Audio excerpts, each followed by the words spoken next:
Dahil nga po birthday ng kapatid ko today at kakauwi ko lang galing sa work, tara samahan niyo ako mag-prepare ng aking lulutuin para sa aming handa. Naisip nga namin mag-sangyup for today, so ayan nilabas ko na yung baboy tsaka beef para mamaya madali na siya maluto kasi matigas siya, galing siya sa freezer. Oo, hindi kasi nila nilabas, inantay pa talaga nila ako. Diyos ko. Naalala ko nga pala, may inaantay ako dyan. Nag-chat kasi sa akin yung girlfriend ng kapatid ko. And isa-surprise daw po niya. So, ayan, naantay ko ngayon yung rider dito sa harapan namin.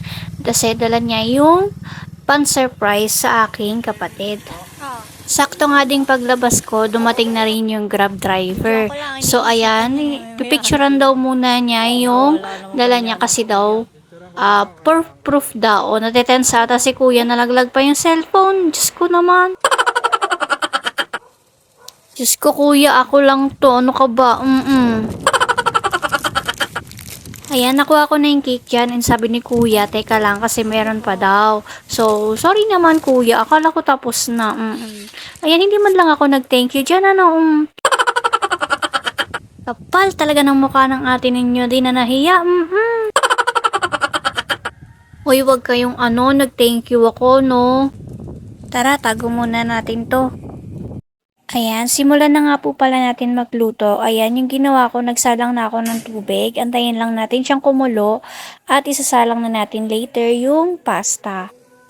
Ayan na nga po, kumukulo na yung ating tubig and isasalang ko na yung pasta na nabili ko.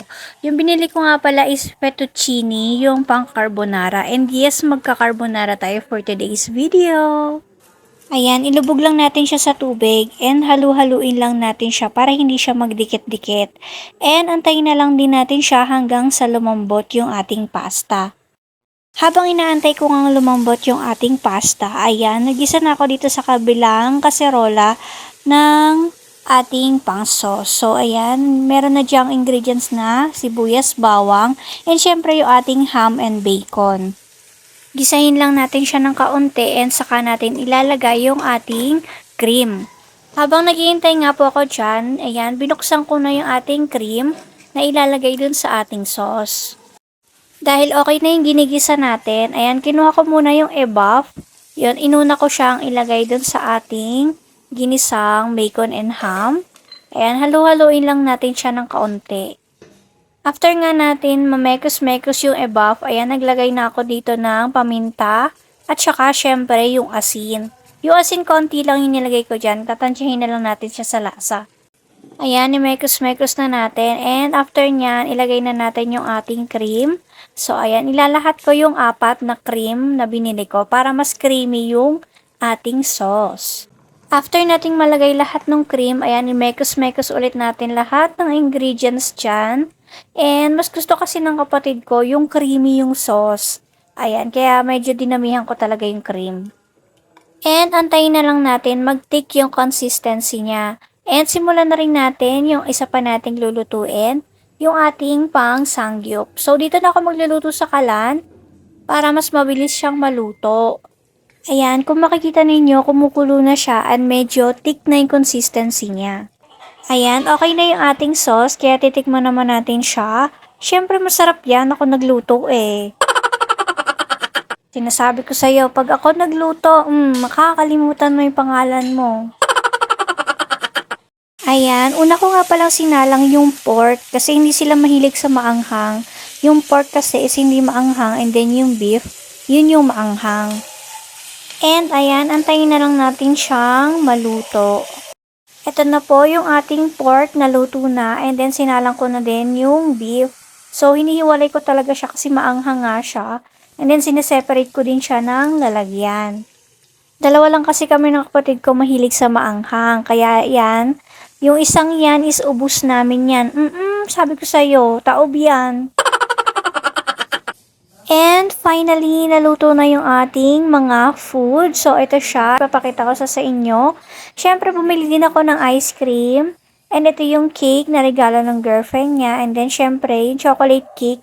Yun yung gift ko sa aking kapatid. So, ayan, ito yung carbonara. And siyempre, meron ding pansit. Nagugutom na din ba kayo? Siyempre, ako din. Yung mga bulati ko nga sadya nagsasayawan na kasi sobrang saya. Ang dami nilang nakikitang pagkain. Nag-uunahan na nga sila, baka daw maubusan. Diyos ko. Ay tita, shout out sa'yo. Humarang na po kayo sa camera. Nagugutom na din ata si tita, hindi na makapag-intay. Ayan na nga, bumaba na yung ating celebrant at nagbibigayan na nga sila ng regalo pero hindi ko pa nabibigay yung regalo ng girlfriend niya. Maibigay na nga, baka makalimutan pa, masisi pa ako. Ayan, sinisindihan ko na nga po pala dyan yung kandila ng cake and nagpo-practice na silang kumanta ng happy birthday. Pero alam niyo ba, magkakaiba sila ng tono, oo. Ayan na nga, sinimulan na namin kumanta ng happy birthday dyan, pero magkakaiba talaga sila ng tono. Mga gutom na ata ang atin ninyo. Ayan, ibinigay ko na yung regalo ha. Kuhang-kuha sa camera. Sabi ko nga mag-picture-picture muna bago kumain. So, ayan, papakita ko sa inyo yung picture namin. And, ayan nga po, nag-blow na rin siya ng candle dyan. So, ayan, sisimulan na namin kumain dahil gutom na yung mga bulati ko sa tiyan. And, paano ba yan? Dito ko natatapusin yung video na to. Sa susunod na lang ulit. See you sa next video. Bye!